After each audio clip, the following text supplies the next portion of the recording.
안녕하세요. 반갑습니다. 요즘에 한참 OSS 국제학교 모집 철입니다. 그래서 전국을 다니면서 제가 면담을 하고 있어서 오늘은요, 조기 유학, 어학연수 몇 살 때 보내는 게 좋을까? 이게 보내는 게 정말 답일까? 뭐 그런 이야기를 그동안에 저의 경험을 토대로 해서 한번 말씀을 드려볼까 합니다. 저는 이제 아이들이 다 컸죠.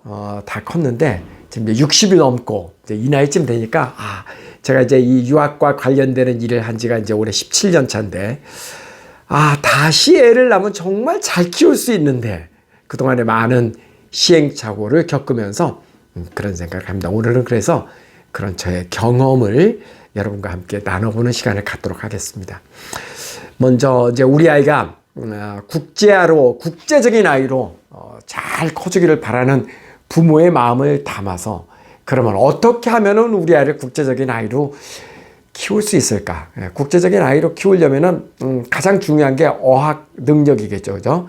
영어에 대한 능력도 굉장히 중요하고, 그 다음에 세계관을 갖는 게 또 굉장히 중요하죠. 그리고 또 무엇보다도 체력도 중요하고, 당연히 중요하죠. 그리고 또, 한 발 앞서가는 교육을 접하는 것도 대단히 중요하고, 중요한 게 이루 말할 수 없이 많습니다. 근데 참 저는 이 일을 하면서 안타깝게 느껴지는 게요. 지난 한 20년, 30년, 대한민국의 역사를 이렇게 쭉 보면 엄청나게 발전했습니다. 눈에 띄게 발전한 여러 가지 우리 문화가 있죠. 영역별로. 예를 들어서 산업 분야에 대해서, 경제 산업 분야에 대해서 우리나라 기업들 엄청나게 발전했죠. 그리고 의료 분야 특히 세계 최고 수준까지 올라왔죠. 그 다음에 K-컬처, 문화 분야 세계 최고 수준까지 지금 올라와 있죠. 과거에 여러분들, 또 저 때만 해도 외국 가수 이름, 영화 배우 이런 거 막 기억하고 팝송 부르고 그랬는데, 요즘 젊은 애들 그렇지 않잖아요. 오히려 외국 나가면은 그 K-팝, 그 인기가 엄청나죠. 한국 음식도 그렇고. 그러니까 여러 분야에서 대한민국은 지금 세계 최고 수준이 되었습니다. 그런데 정말 30년 전, 20년 전이나 지금이나 크게 변화가 없는 분야가 딱 두 분야가 있습니다. 그게 하나는 정치고, 대한민국의 정치고, 또 하나는 안타깝게도 교육입니다. 우리의 공교육은 20, 30년 전이나 지금이나 큰 차이가 없습니다. 정말 안타깝죠. 세상은 이렇게 많이 변했는데. 그래서, 그렇기 때문에, 이제 개개인별로 우리 아이를 국제적인 아이로 키우기 위한 부모님들의, 정말 특별한 관심과 스스로 어떤 그런 분야를 개척해서 많은 정보를 입수해서 내 아이를 교육시키는 그런 애씀이 필요한 시절이 되었습니다.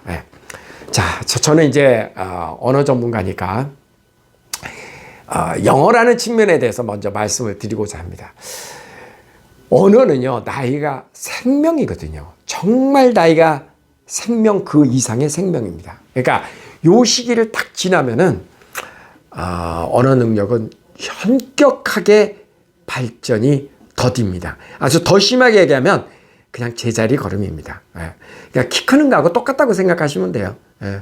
우리 키는 태어났을 때 가장 많이 크죠. 그때 어렸을 때일수록 쭉 성장 속도가 크다가 이제 점점 성장 속도가 두드러지다가 이제 일정한 나이가 되면은 성장이 멈추죠. 그래서 어른이 되면은 아무리 밥을 많이 먹어도 키가 크지 않는 것과 마찬가지로 언어도 딱 그렇습니다. 언어도 정확하게 그렇습니다.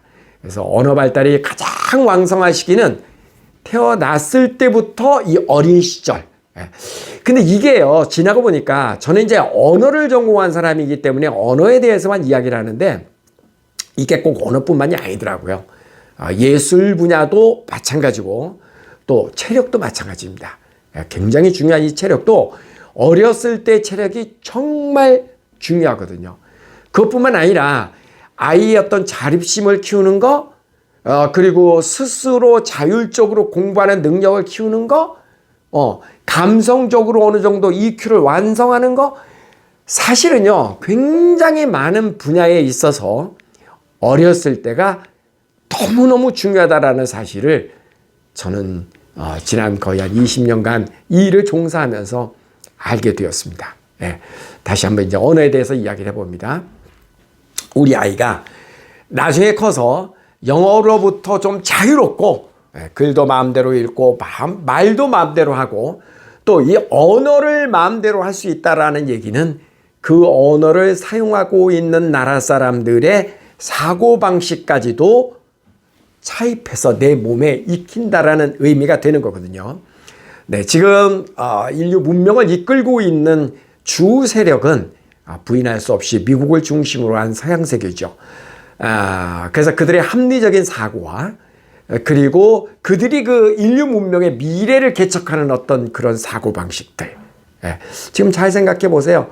4차 혁명이다 뭐다 해서 요즘 뭐 챗GPT를 필두로 해서 뭐 엄청나잖아요. 뭐 테슬라, 그 다음에 뭐 페이스북, 거의 모든 그 미래를 대비하는 기업들이 거의 다 미국 기업이잖아요. 그러니까 그들의 교육은 그런 어떤 미래 교육을 시키고 있는 반면에 지금 한국의 교육은 과거에 어떤 누가 만들어놨던 우리가 뭔가를 외우고 답습하고 답을 찾아낸다라고 하는 것은, 그죠?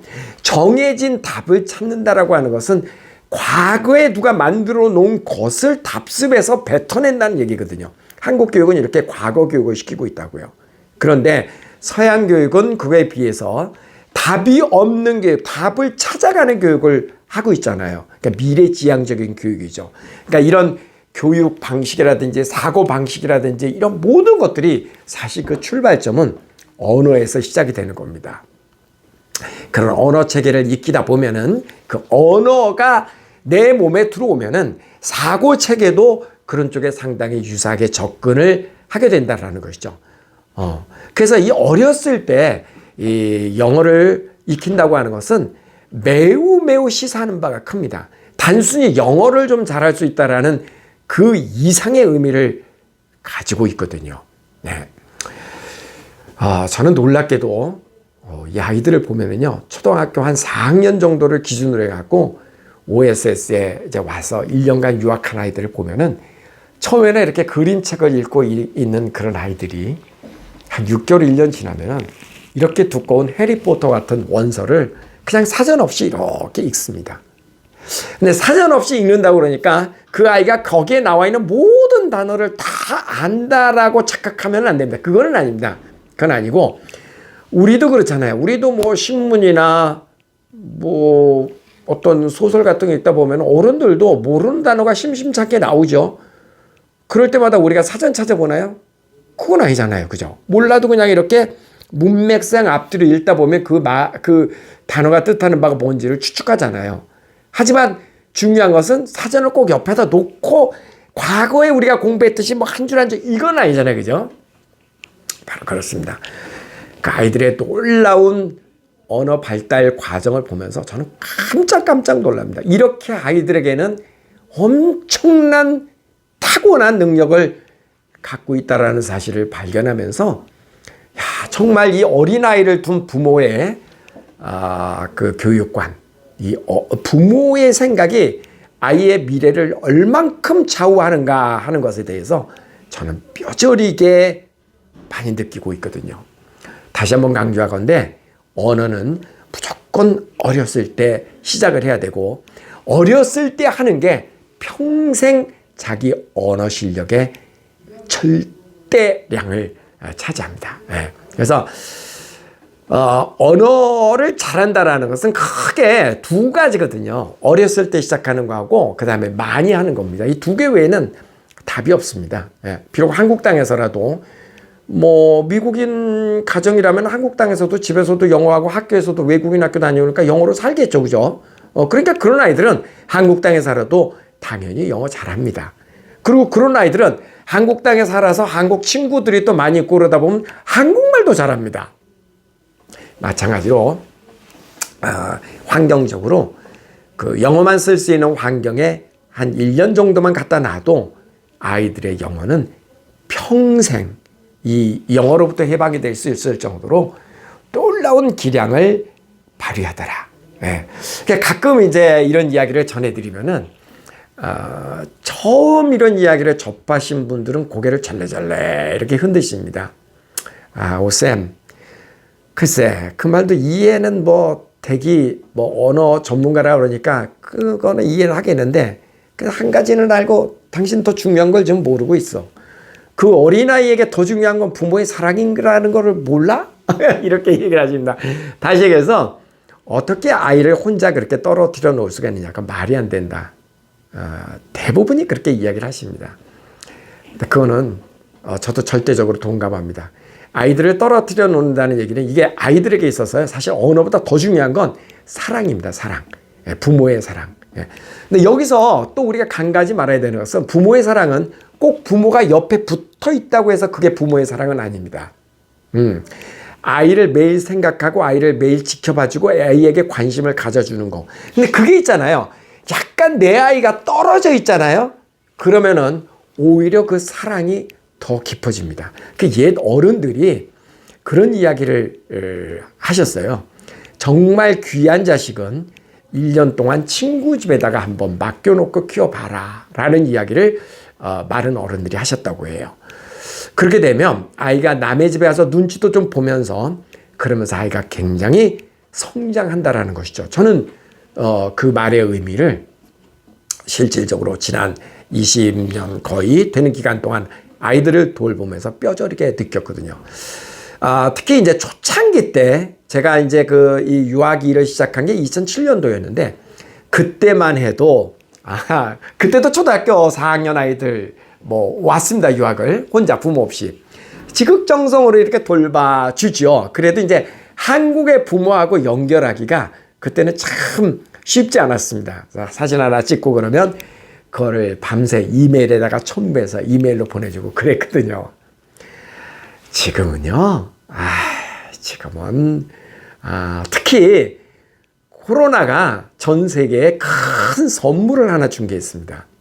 그게 뭐냐면 이 정말 그 인터넷 환경을 실시간으로 전 세계를 연결해 주는데 과거보다 훨씬 더 속도감 있게. 그러니까 지금은 생방송으로 아이들의 모습을 계속 이렇게 그러니까 공항에서 들어가면서부터 생방송으로 우리 아이들의 일거수일투족을 다 전해주고 그리고 뭐 언제라도 이렇게 뭐 여러분 아시잖아요. 카카오톡에 그 페이스톡 있잖아요. 탁 키면은 바로 화상 통화도 가능하고 그래서 주기적으로 아이들하고 부모님은 화상 통화를 할 수도 있고 너무너무 좋은 환경이 됐습니다. 요즘은 사진이 아니라 다 동영상, 그것도 실시간 동영상. 뭐 이런 그 인터넷의 발달이 그만큼 아이들하고 물리적인 공간을 초월해서 가깝게 만들어 놨다라는 것이죠. 정말 놀라운 혁명입니다. 혁명. 그래서 이제 그 어린아이들 보면은요, 이제 제일 적기가 언제냐라고 이제 만약에 여러분이 물으신다면은 저는 3, 4학년 때가 최적기라고 이야기를 합니다.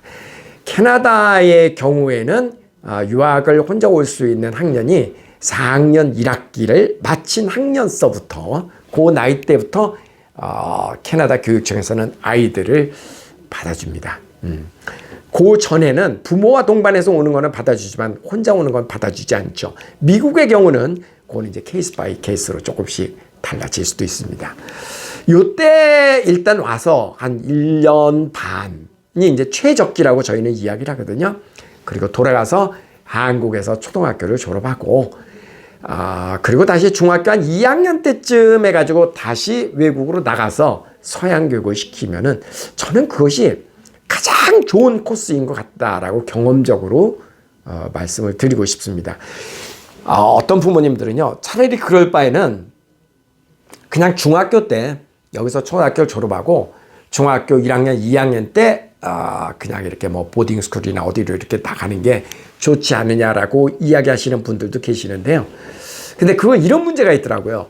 초등학교 저학년 때 3, 4, 5학년 요때 3, 4, 5, 6학년 요때 나갔다가 다시 들어와서 중학교 때 다시 나가는 거하고 중학교 때 나가는 거하고는 차원이 다른 이야기더라고요. 그러니까 우리가 평생 키가 이렇게 쭉 크는데 초등학교 때 큰 키와 중학교 때 큰 키 조금씩 다르잖아요. 초등학교 때는 1년에 한 6cm에서 8cm씩 크거든요. 그 중학교 때 가면은 한 2cm, 1cm 요 정도밖에 안 크죠. 물론 중학교 때도 한때 이렇게 팍 크는 아이들마다 그런 성향이 있긴 하지만 대체로는 어렸을 때 더 연간 키 크는 폭이 크죠. 그래서 이렇게 어렸을 때 일단 갔다 와가지고 다시 들어오면은요 1년만 지나도 이때 큰 그 언어의 양은 이루 말로 표현할 수가 없습니다. 제가 앞서서도 얘기했듯이 초등학교 한 4학년을 기준으로 하면은 1년만 지나도 완벽하게 정말 능통하게 영어를 합니다. 근데 여기는 이제 전제 조건이 있죠. 만약에 엄마가 애를 데리고 나가가지고 1년을 보낸 경우는 절대 그 효과가 안 나옵니다. 왜 그러겠어요? 당연히 엄마가 이제 아이를 데리고 나가서 어학연수를 갔다 오면은 학교에서만 영어를 하지 실제로 뭐 집에서도 영어를 엄마하고 많이 한다거나 그럴 기회가 별로 없잖아요. 그런데 이제 OSS 프로그램처럼 캐나다 가정에서 홈스테이를 하고 그리고 영어로만 이야기를 하고 저희는 오로지 영어로만 이야기를 하거든요. 그리고 하루 종일 책을 읽고 반드시 글과 함께 영어는 익혀야지 됩니다. 그러지 않으면은 말하는 영어도 굉장히 자기가 사용하는 어휘가 한정적이거든요. 이렇게 그 문화와 함께 그들의 또 캠핑도 가고 그들과 생활하면서 학교 생활, 홈스테이 생활, 그다음에 OSS 생활 이런 거를 두루두루 거치면서 1년을 보내고 나면은요 정말 언어가 엄청나게 발달이 됩니다. 그래서 제가 여러분에게 꼭 그간의 경험으로 말씀드리고 싶은 거는 이게 사실 제가 무슨 뭐 방송에 나가서 이런 얘기하는 것은 불가능합니다. 왜냐하면은 누군들 뭐 어학연수 보내는 거를 마다하고 싫어하는 사람이 있겠습니까만은 거기에는 굉장히 많은 돈이 들어가잖아요. 그렇기 때문에 모든 사람이 보는 그런 그 방송에서 공중파에서 어학연수를 가세요라고 이야기하는 것은 불가능합니다. 하지만 경제적인 여건이 허락하시는 분들이라면은 가장 적기에 아이를 보내는 것은 나중에 후회를 그만큼 줄일 수 있는 방법이다. 사실 대학교 때 어학연수를 가는 것은요 언어적으로는 큰 의미가 없습니다. 이미 키가 다 큰 상태에서 가서 무슨 뭐 키가 다 큰 상태에서 무슨 뭐를 한들 키가 더 크겠습니까? 그죠? 그건 별로 의미가 없습니다. 그래서 키가 크는 과정에 있을 때 그것도 키가 가장 많이 클 수 있는 그런 과정에 있을 때 다소 무리를 하더라도 그렇게 보내는 거는 정말 큰 경험이 되더라. 그리고 이 경험이 단순히 언어뿐만 아니라 그 과정에서 독립심을 키우고 사실은 OSS 프로그램 같은 경우는 요즘은 영어 때문에 보내시는 분들보다도 오히려 요즘 외동들도 많고 또 너무나 이 학교 생활이라든가 이 한국에서 교육시키는 과정이 부모에 의해서 이렇게 뭐 리모컨으로 조종되는 것처럼 전부 부모 손이 너무나 많이 가는 그런 아이들로 키워지는 것이 안타까워서 그래서 좀 자율적으로 스스로 공부하고 스스로 뭔가를 할 수 있는 자율성을 가진 아이를 키우기 위해서 OSS로 보내시는 분들이 굉장히 많이 계십니다. 아니 어쩌면 그런 분들이 더 많이 계시는 것 같습니다. 그리고 정말 확실하게 효과가 있다는 것을 알게 되었고요. 그리고 여러분 이제 초등학생들을 유학을 보내실 때는 몇 가지 주의하실 게 있는데 우선 첫째는 절대 아는 집에 이렇게 보내는 것은 굉장히 위험합니다. 그것은 나중에 제가 이제 오성시 국제학교 채널이 따로 있는데 거기 이렇게 쭉 서치를 하다 보면은 여러 가지 그런 이야기들이 구체적으로 나옵니다. 그걸 이제 참고를 하시면 되고요. 그 다음에 이제 유학 비용도 그렇습니다. 실제로 유학 비용이 이렇게 많이 차이가 나잖아요. 굉장히 차이가 많이 납니다. 근데 그 차이는 전부 다 어디서 발생하는 거냐면은 그 공립학교의 등록금, 뭐 공립학교든 사립학교든 정규학교의 학비는 그렇게 차이가 많이 나지 않습니다. 뭐 미국, 캐나다, 호주, 뉴질랜드 이거 해도 정규학교 등록금 차이는 그렇게 크지 않습니다. 그리고 또 홈스테이 비용도 차이가 그렇게 크게 나진 않습니다. 물론 차이가 나긴 하는데 그렇게 크진 않습니다.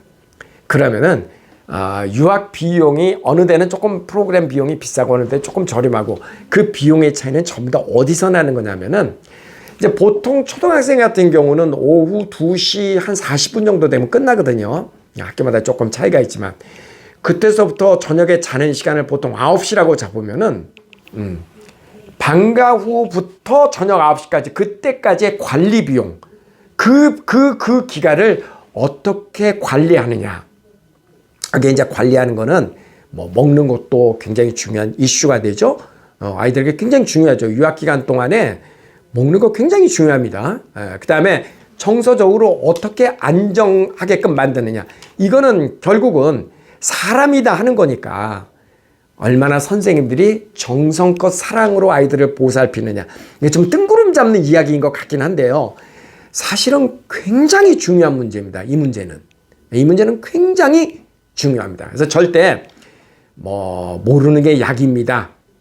그거는 굉장히 위험합니다. 그거는 굉장히 위험한 발상이고 정말 부모님들도 아이들의 생활을 일거수일투족을 알 수 있는 그런 프로그램을 보내시는 게 맞습니다. 그래서 그 방과 후에 정규학교를 끝내고 자기 전까지 그 긴 시간 동안을 아이들에게 먹는 것서부터 정서적 안정에서부터 영어 교육에서부터 그 다음에 거기까지 갔으니까 다양한 활동을 경험하고 또 여러 가지 문화체험 여행도 할 수 있는 그런 것들이 결국은 그 내용물의 차이가 비용의 차이를 만드는 겁니다.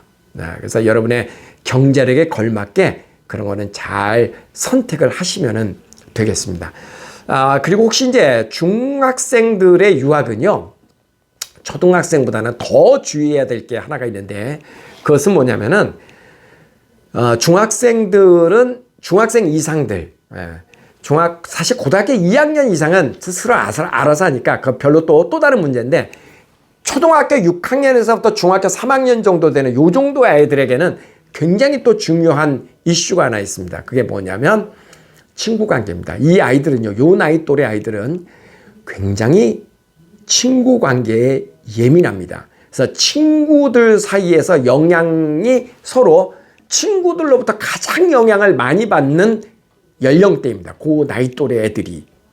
그래서 이때는요, 좋은 무리에 우리 아이들을 갖다 놓으셔야 됩니다. 왜냐하면 굉장히 영향을 많이 받거든요.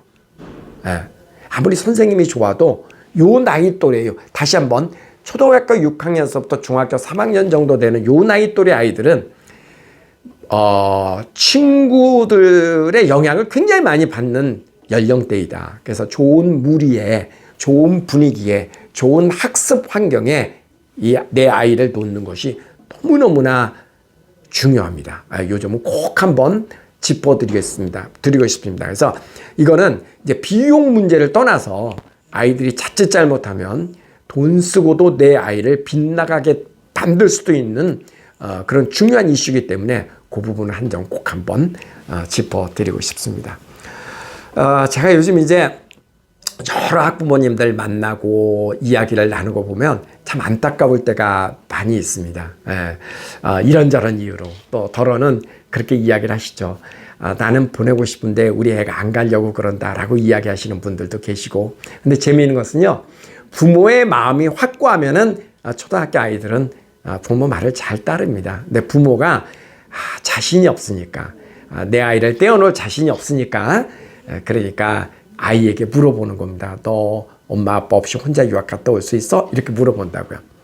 그러면 얼씨구나 좋다, 나 갈게. 그런 아이 아무도 없습니다, 여러분. 아무도 없습니다, 그런 아이들은.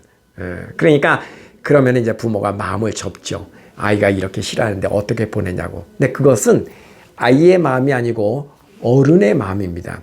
어른이 확신이 안 서기 때문에 아이가 그렇게 되는 겁니다. 어른이 뭔가 이렇게 확신이 쓰고 그래 이렇게 하는 게 좋겠다라고 생각이 되면 아이는 부모 말을 잘 듣게 돼 있습니다. 그리고 그 자신이 없을 때는 제가 만나면 아이들은 얼마든지 설득이 가능하더라고요. 정말 다시 한번 느끼지만 미성년자 아이들, 특히 초등학교 아이들, 어리면 어릴수록 이 나이 또래 아이들은요, 부모의 역할이 너무나 중요하다. 특히 엄마의 역할이 너무나 중요하더라. 엄마가 다 한 것 같더라. 요즘은 뭐 아빠들도 그런 아빠들이 많이 있습니다만은 부모의 역할, 부모의 시야가 부모가 얼만큼 넓은 세상을 보고 부모가 얼만큼 부지런하게 요즘같이 이렇게 공교육이 아이들의 미래를 확실하게 열어주지 못하는 이런 환경에서 부모의 많은 정보 수집 능력, 또 부모가 얼만큼 많은 이런 그 넓은 시야를 갖고 있느냐가 여러분의 아이를 인도해 줄 수 있는 그런 키포인트가 되더라. 그건 확실합니다. 네. 자, 더 많은 궁금한 사항은요, 여러분이 저 오성시 국제학교 채널을 보면 더 많은 내용들이 많이 담겨져 있습니다. 오늘은 제가 오성시 채널을 함께하고 계신 분들과 함께 저의 전문 분야에 대한 이야기를 함께 나눠봤습니다. 감사합니다.